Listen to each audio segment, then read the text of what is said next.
আসসালামু আলাইকুম রাহমাতুল্লাহ। সম্মানিত দর্শক মণ্ডলী, আমি আপনাদের সম্মুখে মুনাফিকদের আলামত প্রসঙ্গে সংক্ষিপ্ত পরিসরে আলোকপাত করব ইনশাআল্লাহ। আল্লাহ তাআলা বলেন, ওমিনান নাসি মান ইয়াকুলু আমান্না। কিছু সংখ্যক মানুষ আছে যারা মুখে বলবে যে আমরা ঈমান আনয়ন করেছি, বিল্লাহি ওয়া বিল ইয়াউমিল আখির, আল্লাহ তাআলার উপর এবং পরকালের উপর বিশ্বাস স্থাপন করেছি। অথচ আল্লাহ পাক রব্বুল আলামিন এদের ব্যাপারে বলেন, ওমা হুম বিমুমিনিন, অথচ এরা ঈমানদার না। নবী করিম সাল্লাল্লাহু আলাইহি ওয়াসাল্লাম মুনাফিকদের প্রসঙ্গে বলেন, আয়াতুল আয়াতুল মুনাফিকি সালাসা, মুনাফিকদের আলামত হলো তিনটা। এক নাম্বার, ইযা হাদ্দাসা কাযাবা, যখনই তারা কথা বলে মিথ্যা কথা বলে। দুই নাম্বার, ওয়া ইযা ওয়াদা আখলাফা, যখনই তারা ওয়াদা করে ভঙ্গ করে। তিন নাম্বার, ওয়াইদা তুমিনা খানা, যখনই তারা আমানত নেয় ওই আমানতের খেয়ানত করে। অন্য বর্ণনার মধ্যে চতুর্থ নাম্বার রয়েছে, যখনই তারা উত্তেজিত হয়ে যায়, ঝগড়া করে, তখনই তারা অশ্লীল ভাষায় গালিগালাজ করতে থাকে। এই চারটা হলো মুনাফিকদের আলামত। তামাম দুনিয়ার মধ্যে যত মানুষ আছে সব মানুষগুলা চার ভাগে বিভক্ত। এক নাম্বার মুমিন, দুই নাম্বার মুশরিক, তিন নাম্বার মুলহিদ, চার নাম্বার মুনাফিক। মুমিন বলা হয় যারা আল্লাহর উপর বিশ্বাস স্থাপন করে। মুশরিক বলা হয় যারা আল্লাহকে অবশ্যই বিশ্বাস করে, তবে আল্লাহর সাথে আরো অন্যদেরকে তারা শরিক করে। যেমন হিন্দু, বৌদ্ধ, খ্রিস্টান আল্লাহকে বিশ্বাস করে এবং অন্যদেরকেও তারা আল্লাহর সাথে শরিক রাখে, এজন্য তারা মুমিন নয়, এরা হলো মুশরিক। তিন নাম্বার মুলহিদ, যারা আল্লাহ বলতেই কাউকে বিশ্বাসই করে না, এরা হলো নাস্তিক, যাদেরকে বলা হয় মুলহিদ এদেরকে বলা হয়। এরা বলে যে যা কিছু আমরা হয়ে দেখছি, সৃষ্টি যা কিছু দেখি সবগুলো আল্লাহ বলতে কেউ সৃষ্টি করে নাই, আল্লাহ বলতে কেউ নাই, সবগুলো এমনি এমনি প্রাকৃতিক ভাবে হয়েছে। নাউযুবিল্লাহি মিন যালিক। এরা হলো নাস্তিক, এদেরকে মুলহিদ বলা হয়।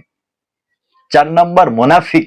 মুনাফিক শাব্দিক অর্থ হলো প্রতারণা করা, ভণ্ডামি করা, দ্বিমুখী হওয়া। অর্থাৎ মুনাফিক বলা হয় যারা মুখে প্রকাশ্যে একরকম বলে কিন্তু ভিতরে তারা, দিল দিয়ে তারা ভিন্ন রকম ধারণা পোষণ করে, এদেরকে বলা হয় মুনাফিক। এই চারজনের মধ্যে, এই চার দলের মধ্যে সবচেয়ে নিকৃষ্ট কারা? আল্লাহ পাক রব্বুল আলামিন পবিত্র কোরআনের মধ্যে বলেন, ইন্নাল মুনাফিকিনা ফি দারকিল আসফালি মিনান নার, জাহান্নামের সবচেয়ে নিকৃষ্ট জায়গার মধ্যে স্থান হবে যাদের, তারা হলো মুনাফিকেরা। মুনাফিকের স্থান জাহান্নামের সবচেয়ে নিকৃষ্ট নিম্ন স্তর হবে। আব্দুল্লাহ ইবনে উবাই রাইসুল মুনাফিকিন, মুনাফিকের সর্দার যখন ইন্তেকাল করলেন, তার ছেলে আব্দুল্লাহ আল্লাহ রসুলের দরবারে অত্যন্ত কান্না মুখে, অত্যন্ত কাকুতি মিনতি করে বলতে লাগলো, ইয়া রাসূলুল্লাহ, ইয়া হাবিবাল্লাহ, আজকে আমার বাবা সে ইন্তেকাল করেছে, আমি জানি সে রাইসুল মুনাফিকিন, ইসলামের অনেক ক্ষতি করেছে, তারপরও সে তো আমার বাবা। আমার বাবা আমার চোখের সামনে জাহান্নামে নিক্ষিপ্ত হবে, এটা আমি কিভাবে সহ্য করব? আপনি যদি একটু কষ্ট করে আসেন, আপনার একটা জুব্বা মুবারক দেন, তার কাফনের ব্যবস্থা করব। যদি আপনি একটু তার জন্য জানাজাটা পড়ান, কবরের পাশে যে একটু দোয়া করেন, আল্লাহ পাক তাকে ক্ষমা করে দেবেন। নবী করিম সাল্লাল্লাহু আলাইহি ওয়াসাল্লাম তিনি অত্যন্ত রহমাতাল লিল আলামিন, তিনি অত্যন্ত দয়ার সাগর, তার কাকুতি মিনতি তিনি সহ্য করতে পারলেন না। তিনি বলতে লাগলেন, অবশ্যই আমি আমার আব্দুল্লাহ ইবনে উবাইয়ের জানাজা আমি পড়বো, তার জন্য দোয়া করব। যখনই রওনা করলেন, হযরত ওমর রাদিয়াল্লাহু তাআলা আনহু তাকে বাধা দিলেন, ইয়া রাসূলুল্লাহ, ইয়া হাবিবাল্লাহ, আপনি এটা কখনই করতে পারেন না। নবী করিম সাল্লাল্লাহু আলাইহি ওয়াসাল্লাম বাধা শুনলেন না, তিনি রওনা করলেন, আবারও বাধা দিলেন। যখন তিনি আবারও শুনলেন না, হযরত ওমর রাদিয়াল্লাহু তাআলা আনহু তিনি নবী করিম সাল্লাল্লাহু আলাইহি ওয়াসাল্লামের পিছন থেকে জামা পর্যন্ত ধরে তিনি আটকে দিলেন, ইয়া রাসূলুল্লাহ, আপনি এটা কখনই করতে পারেন না। আব্দুল্লাহ ইবনে উবাই সে রাইসুল মুনাফিকিন, মুনাফিকদের সর্দার ছিল, তার কারণে ইসলামের অনেক বড় ক্ষতি হয়েছে। অসংখ্য সাহাবা তার কারণে শহীদ বরণ করেছে, আপনার তার জানাজা পড়াবেন না? নবী করিম সাল্লাল্লাহু আলাইহি সাল্লাম হযরত ওমরের কথা শুনলেন না, তিনি রওনা করলেন।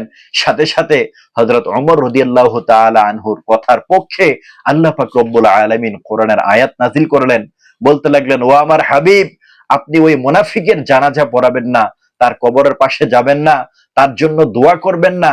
যদি আপনি তার জন্য 70 বারও দোয়া করেন, আমি তাকে কখনো ক্ষমা করব না। নবী করিম সাল্লাল্লাহু আলাইহি ওয়াসাল্লাম রাহমাতাল লিল আলামিন, দয়ার সাগর, তিনি ভাবলেন, আল্লাহ তো বলছে 70 বার পর্যন্ত দোয়া করলে আমি তার দোয়া কবুল করব না, আমি প্রয়োজনে 71 বার তার জন্য দোয়া করব।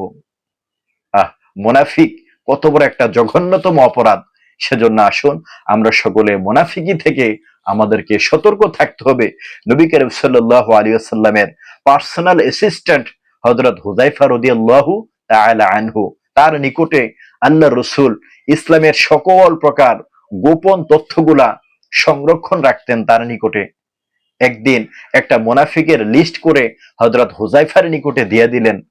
হযরত উমর রাদিয়াল্লাহু তাআলা আনহু হুযায়ফার নিকটে এসে বলতে লাগলেন, ভাই, আল্লাহর রাসূল তোমার কাছে একটা লিস্ট দিয়েছে, ওই লিস্টের মধ্যে আমার নামটা আছে কিনা যদি একটু দয়া করে বলতে।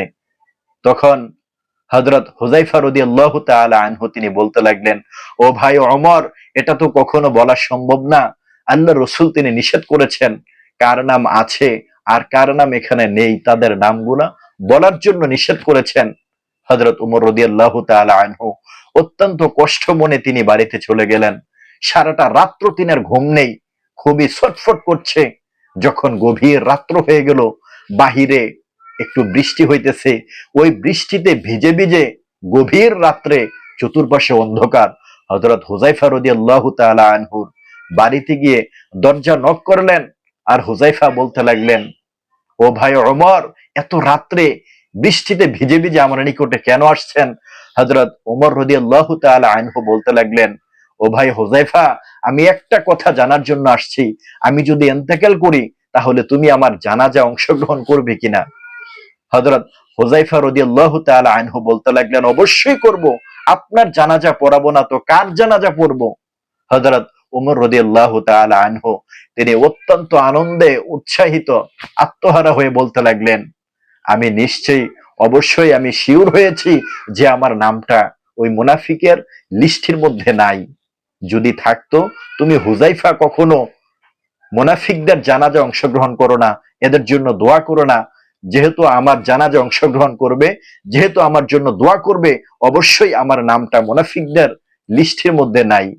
সম্মানিত দর্শক মন্ডলী, মুনাফিক খুবই ভয়ঙ্কর, খুবই ভয়ঙ্কর কঠিন একটা অপরাধ। ইন্নাল মুনাফিকিনা ফিদ দারকিল আসফালি মিনান নার, মুনাফিকদের জায়গা জাহান্নামের সবচেয়ে নিকৃষ্ট নিম্ন স্তরে হবে। সেজন্য আসুন আমরা সকলে মুনাফিকি, এটা এত বড় একটা জঘন্যতম অপরাধ থেকে আল্লাহ পাক রব্বুল আলামিন আমাদের সকলকে হেফাজত করুক। যদি ভিডিওটা ভালো লেগে থাকে, ফলো, সাবস্ক্রাইব ও শেয়ারের মধ্য দিয়ে অবশ্যই অন্যকে দেখার সুযোগ করে দেবেন। আল্লাহ পাক রব্বুল আলামিন আপনাদেরকে উত্তম প্রতিদান দান করুক। আসসালামু আলাইকুম ওয়া রাহমাতুল্লাহ।